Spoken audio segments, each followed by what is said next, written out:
Saludos cordiales a nuestros queridos profesores del curso Desarrollo de Competencias en el Mentoring Educativo. Gracias a la Escuela Superior de Capacitación para Profesionales, ESUCAP, y a la Universidad Nacional de Ucayali, sean todos bienvenidos a este capítulo número 3.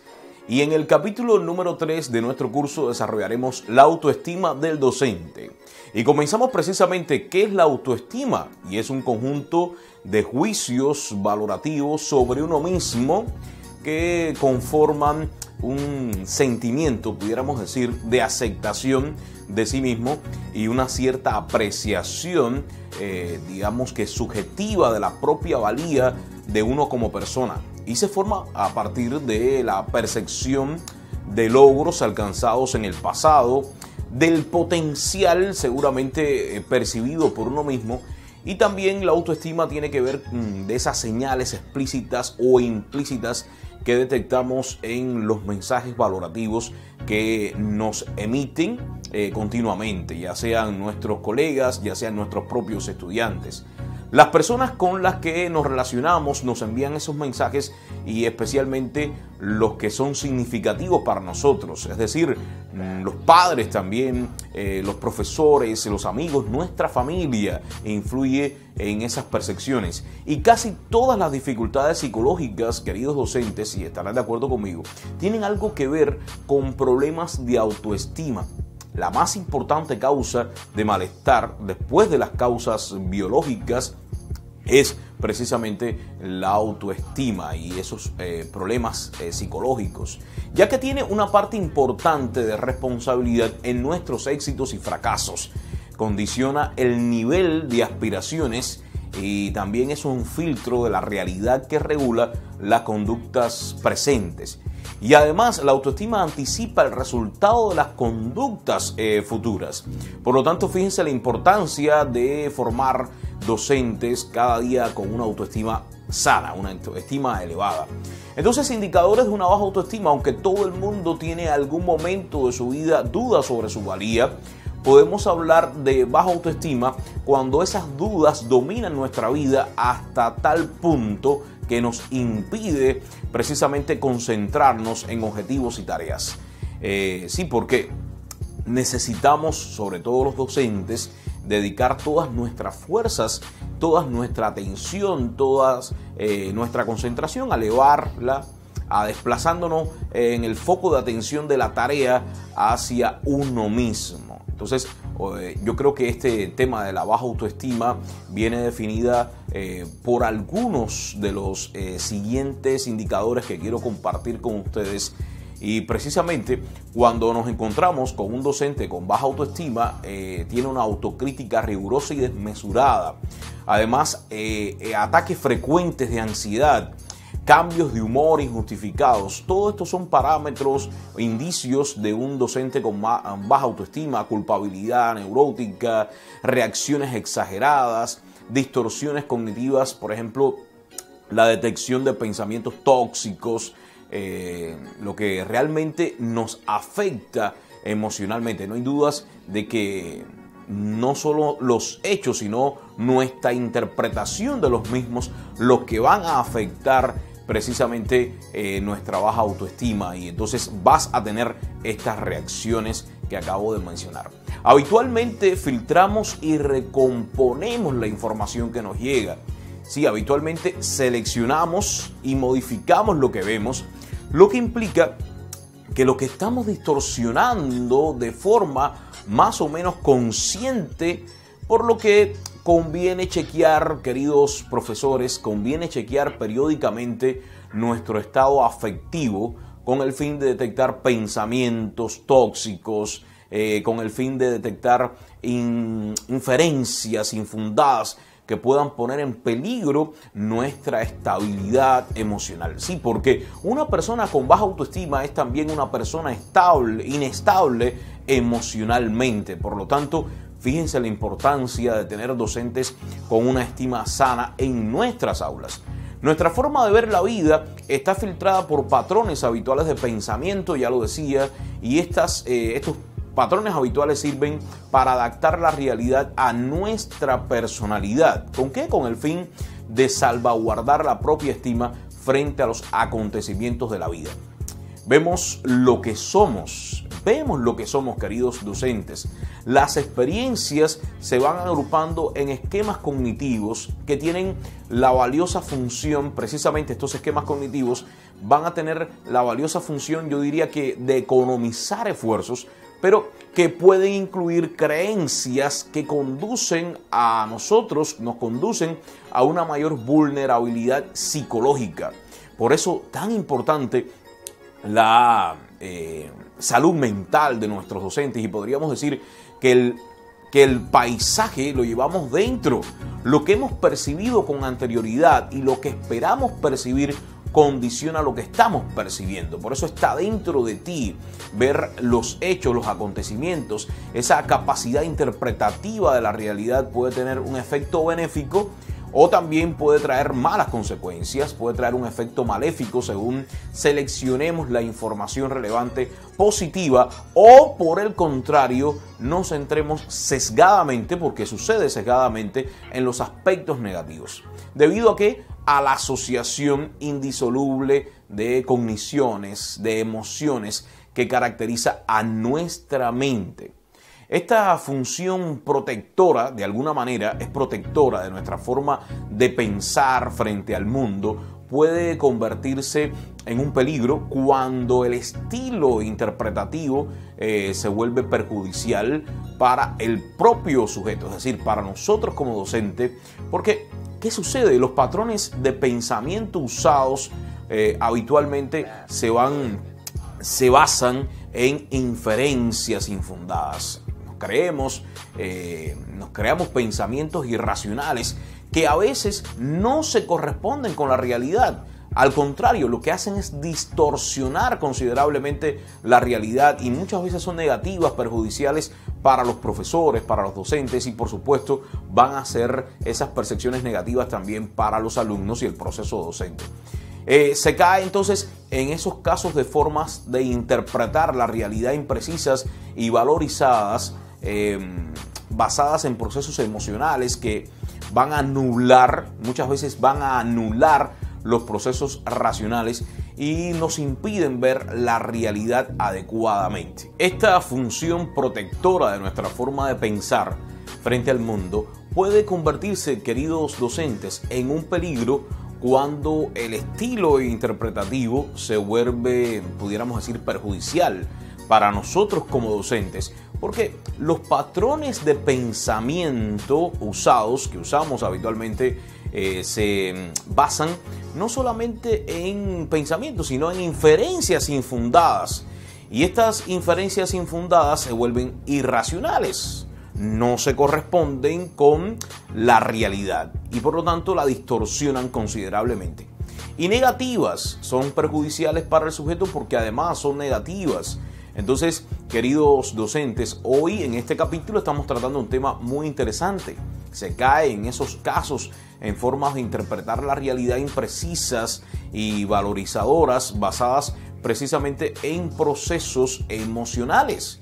Y es que nuestras emociones se nublan y por lo tanto se anulan los procesos racionales y nos impiden ver la realidad adecuadamente. Seguramente ustedes en sus centros educativos ven docentes que se comportan de esta manera. Son distorsiones cognitivas.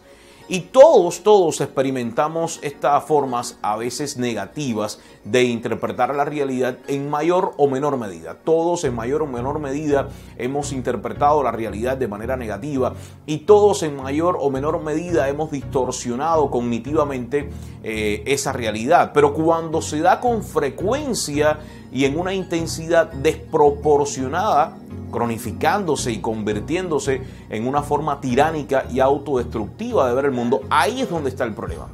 Y desde este enfoque cognitivo se piensa que la causa de muchos problemas emocionales, queridos docentes, precisamente proviene de formas de pensar erróneas, y que si se cambia la creencia que hay detrás de una emoción negativa, entonces y además se sustituye por otra más ajustada y provechosa.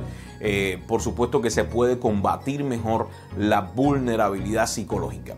Ese es un tema maravilloso, el de la autoestima, y se hace imprescindible, por tanto, queridos docentes, dada la capacidad corrosiva de estos hábitos, es decir, que estos hábitos cognitivos hay que revisarlos periódicamente, revisar también nuestro estilo interpretativo de esa realidad y, por supuesto, cuando nos demos cuenta, combatir los sesgos interpretativos buscando lentes más benéficos, buscando lentes nuevos. Por eso este curso pretende que los docentes vayamos hacia nuestros centros de enseñanza con lentes nuevos, permitiendo detectar esos pensamientos negativos y racionales y sustituyéndolos por otros positivos racionales.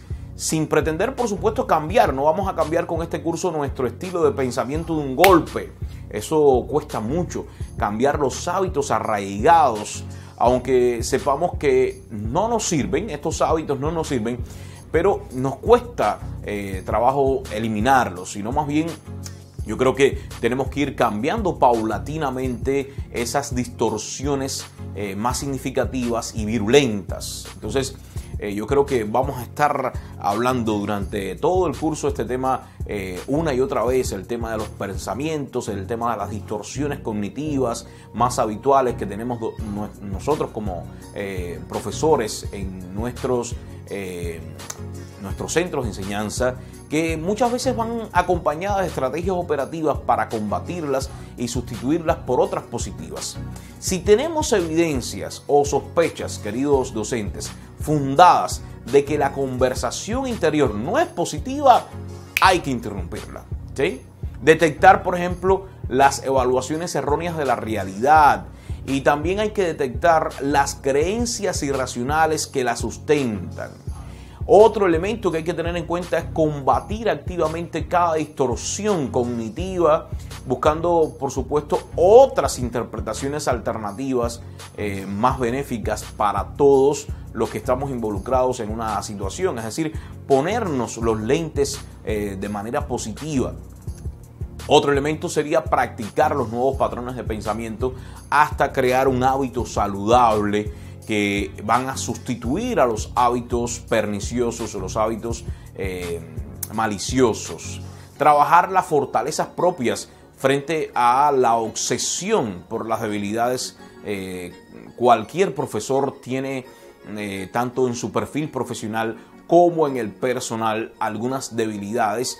También tenemos puntos fuertes y puntos débiles, y entonces unos tenemos mayor capacidad de controlar la clase, por ejemplo. Otros tenemos más facilidad para motivar a nuestros alumnos. Otros docentes, nuestros colegas, establecen espontáneamente relaciones cordiales con sus compañeros, otros no. Hay alumnos que también nosotros podemos manejar, tenemos esa capacidad asertiva. Hay docentes que transmiten con un rigor académico y una seriedad, hay otros que no. Es cierto que hay profesores que destacan en casi todo y que casi todo parece salirles bien. Hay docentes así, yo felicito a estos docentes que están aquí y que tienen estas características, mientras que a otros no parece funcionarles todo. Incluso hay casos que tienen puntos fuertes y se saben buscar esos puntos fuertes, pero hay otros casos de docentes que tienden a compararse con los demás. Si el profesor con escasas competencias se obsesiona en compararse destructivamente con el docente que sí tiene estas competencias, que es hábil, entonces el hundimiento de la propia estima está garantizado. Mejor pronóstico da centrarse en uno mismo, queridos docentes, revisando qué es lo que somos capaces de hacer bien y procurando no caer en el sesgo de ver solo las debilidades. No solamente ver las debilidades, esto supone un cambio en el modo de pensar. Yo creo que debemos aprender a diferenciar entre tener fracasos, ¿sí?, lógicos y comprensibles. Hay fracasos lógicos y comprensibles, y sentirse fracasado. ¿Sí? Una cosa es sentirse fracasado, eso debemos evitarlo a toda costa, ¿sí? Se trata de sustituir la minusvaloración. A veces nos desvaloramos completamente o nos despreciamos, sino hay que sustituirlo por la fe en uno mismo. Pero en este enfoque centrado en las potencialidades propias no suele funcionar cuando uno se autoenvía mensajes aparentemente positivos, pero realmente están faltos de realismo y credibilidad. Por lo que conviene, queridos docentes, que nuestros mensajes interiores estén referidos a conductas concretas que se puedan modificar. No es lanzarse mensajes por lanzarse mensajes positivos, sino lanzar mensajes a conductas que se puedan modificar con un fácil seguimiento, evitando, por ejemplo, descalificaciones generalizadoras, dañinas, y algunas estrategias a las que pondremos recurrir en este sentido son las siguientes. Voy a darles algunas estrategias para trabajar en estos mensajes y fortalecer nuestra autoestima. Trabajar las fortalezas propias, enviándonos mensajes positivos referidos a conductas concretas. ¿Qué hago bien? ¿En qué destaco? ¿Qué he sido capaz de hacer? ¿Qué he conseguido? Estos son algunos de los elementos a tener en cuenta. También aprender a disfrutar de pequeños logros. Debemos revisar regularmente esos pequeños logros, visualizándolos y disfrutándolos. Ser nuestro mejor amigo, tener amor propio, es decir, amor a sí mismo, que quiero hacer una aclaración, no debe ser confundido con egoísmo, sino que se trata de una autoapreciación positiva, legítima y razonable. Otro elemento también es disfrutar y aceptarse. Mejor que lamentarse y sufrir, es mejor disfrutar y aceptarse, aceptar gestos y mensajes de afecto y aprecio procedentes de los demás.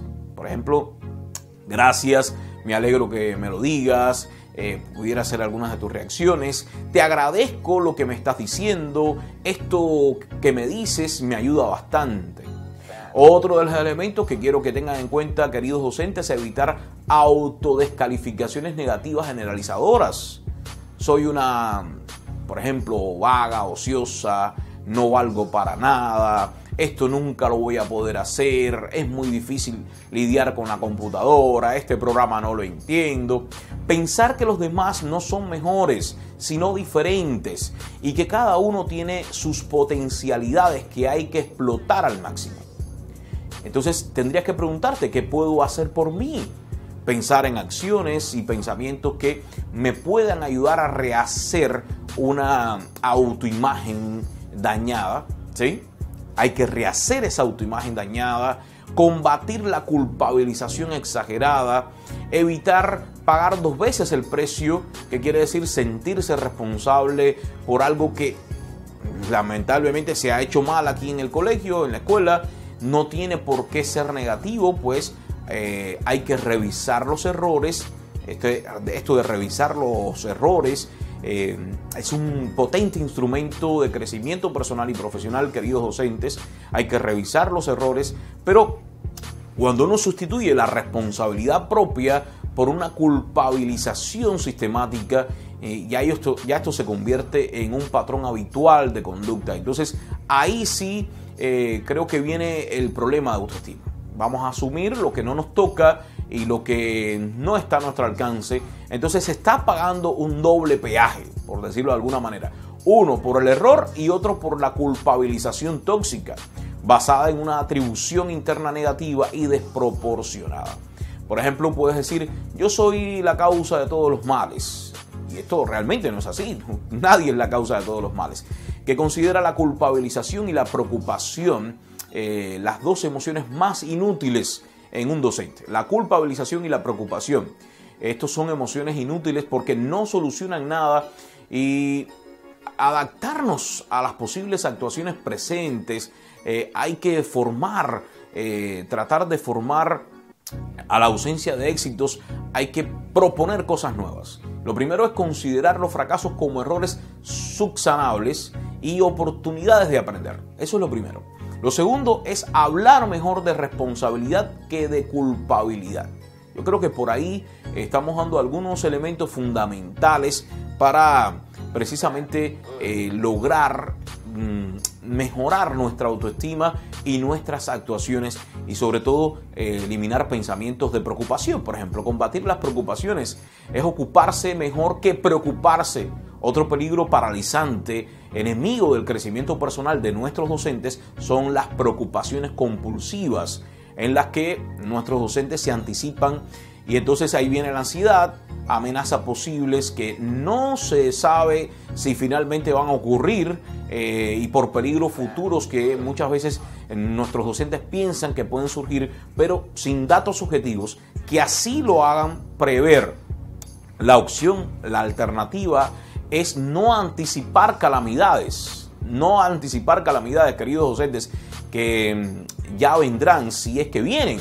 Hay que centrarse en el presente y en las posibilidades de actuación que disponemos, atajando, por supuesto, radicalmente preocupaciones. Por lo tanto, hay que ser anticipado, pero anticipado no innecesariamente, querido docente, entendiendo que el presente es un momento para vivirlo activamente, creativamente y no para ser absorbido por pensamientos anticipatorios tóxicos. Y quiero compartir con ustedes algunas ideas que nos pueden ayudar a combatir precisamente las preocupaciones dañinas. Yo sé que nosotros los docentes siempre estamos preocupados. Por lo tanto, número uno es ocuparse mejor que preocuparse. Despreocuparse en vez de, en cuanto a paréntesis de distensión, de liberación del deber y las preocupaciones. A los problemas, soluciones y no preocupaciones. Aceptación resignada. Si nada puede hacerse, ha dejado de ser un problema. Si algo puede hacerse, entonces centrémonos en empezar ya a hacerlo. Otro elemento que quiero que tengan en cuenta es que si tu problema no tiene solución, entonces no te preocupes. Pero si tiene solución, ¿por qué te afliges? Y si tu problema no tiene solución, ¿por qué te afliges? Entonces, aquí yo creo que son elementos fundamentales para tener un mejor rendimiento en nuestros centros. Ahí pueden ustedes en su material de trabajo ver los rituales balsámicos que tienen que ver con los hábitos. Quiero que ustedes lo vean allí. Esos rituales, quiero que vean lo beneficioso que nos pueden resultar en nuestro trabajo todos los días en el colegio. Entonces yo les propongo que vayan rápidamente al material y vean estos rituales. Hay que saludar empáticamente a los alumnos al entrar a la clase, alternando cada día el saludo a unos u otros sin hacer excepciones segregadoras. Por ejemplo, otro de los elementos que podemos tener en cuenta es acabar la clase expresando asertivamente sentimientos sobre cómo se ha desarrollado la clase. También reconociendo la colaboración cuando la haya, por supuesto, y agradeciendo a los alumnos los esfuerzos que han realizado por crear un buen clima, especialmente los alumnos que más les cuesta trabajo comportarse. Entonces yo creo que aquí estoy dando algunas sugerencias que hay que tener en cuenta y estos rituales te van a ayudar en el colegio, expresando el malestar por los problemas habidos, pero de forma tranquila y cordial. Sí, es bueno también decir los problemas y analizarlos de forma tranquila y cordial. Mantener la calma como principio de actuación, especialmente cuando la situación esté cargada de tensión, de ansiedad. Yo creo que los docentes debemos mantener siempre la calma, entender los errores como fuente de crecimiento. Las actitudes negativas sobre los errores son más dañinas que los propios errores. Hay que entender que después que cometemos errores o que nuestros alumnos cometan errores, no podemos seguir con una carga dañina. La práctica docente es una fuente inagotable de experiencias de las cuales se puede sacar mucho partido. Y sabemos de eso, que si se sabe aprovechar las lecciones diarias, esto nos puede proporcionar una fuente de mejora personal y profesional. Entonces, cualquier profesor, cualquier docente tiene aciertos y errores, pero según se manejen esos aciertos y errores se puede convertir en un potente instrumento de crecimiento personal o en una peligrosa arma que mine nuestra autoestima, precisamente el tema que estamos abordando en este capítulo, especialmente cuando se confunden con falta de valía personal. No confundir la autoestima con falta de valía personal, considerar los errores como una retroalimentación necesaria para aprender lo que funciona, queridos docentes, y lo que no funciona relaja y hace crecer, ¿sí? Esto, aprender de los errores hace crecer. Las personas con una personalidad poco resiliente perciben los errores como pruebas de fracaso personal.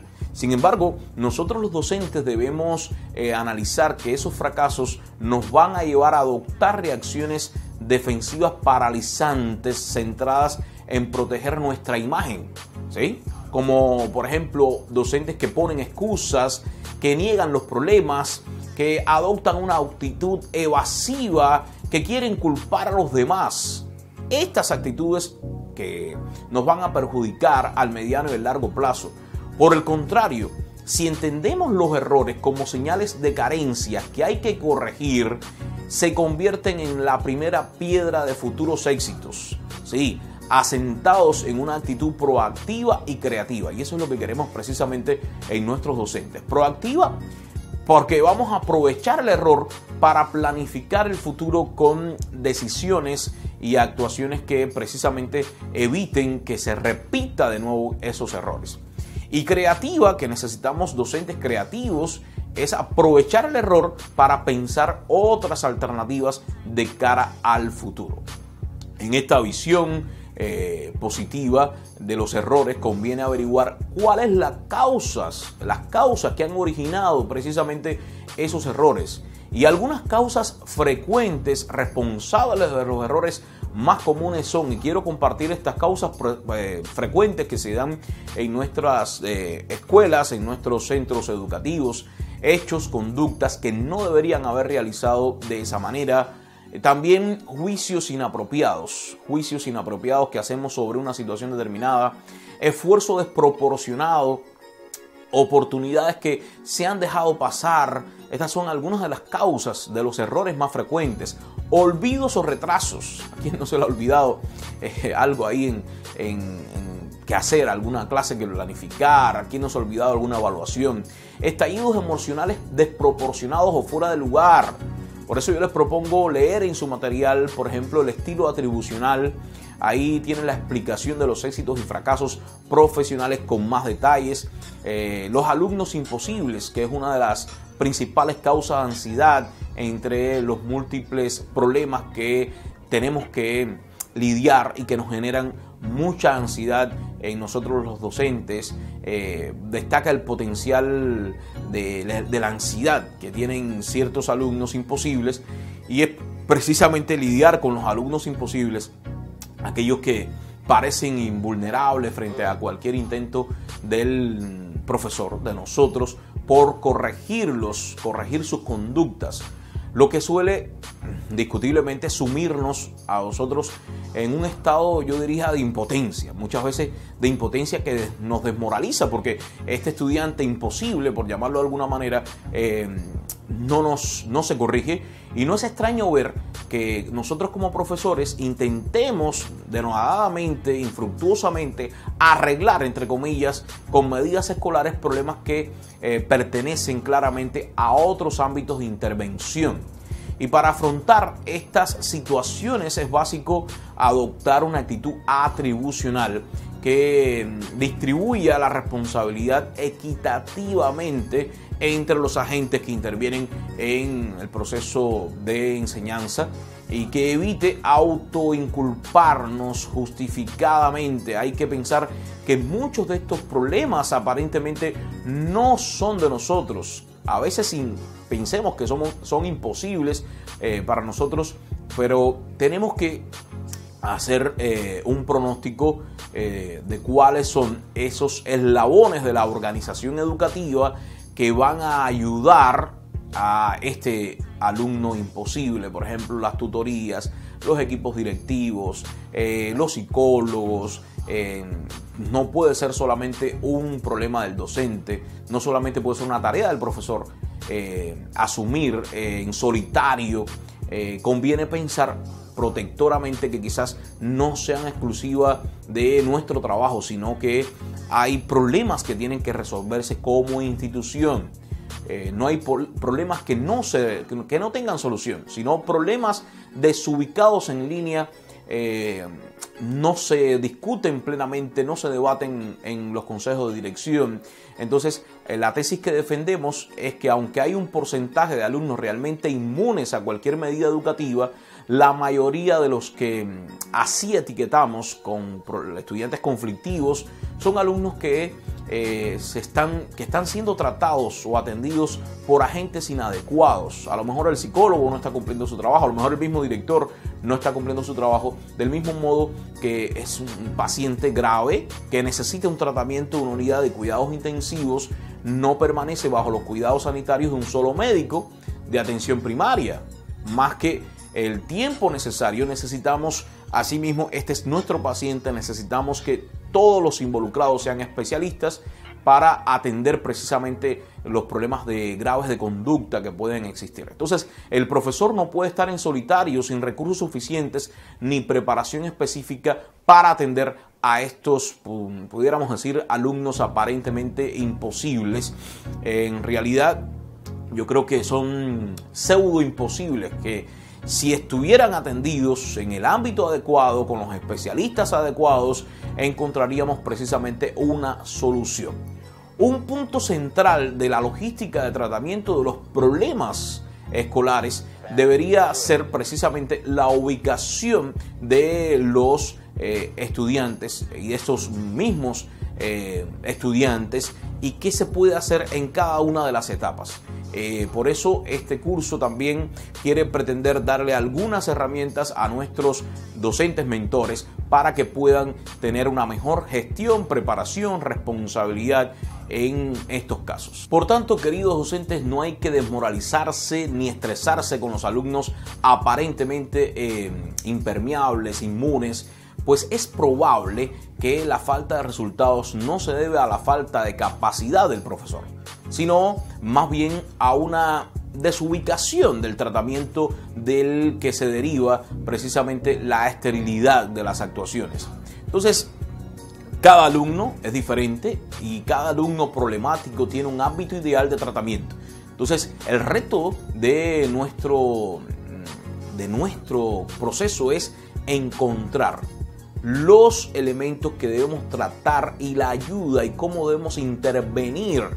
Y para eso la intervención del tutor desde su perspectiva transversal, que engloba a todos los profesores de su grupo, y otros precisarán la intervención, por ejemplo, de urgencia, con urgencia, de otros equipos directivos, del consejo escolar, y otros necesariamente tendrán que ser atendidos por el psicólogo o al menos otros especialistas que intervengan parcialmente, o instituciones sociales, trabajadores sociales que tengan que estarse involucrando también en el trabajo con los padres. Entre estos últimos están todos los casos de conflictividad social que quiero que ustedes vean ahí en su material. Por ejemplo, problemas de salud mental, problemas de índole policial, de delincuencia, problemas con las drogas, con las adicciones precisamente, problemas familiares de riesgo.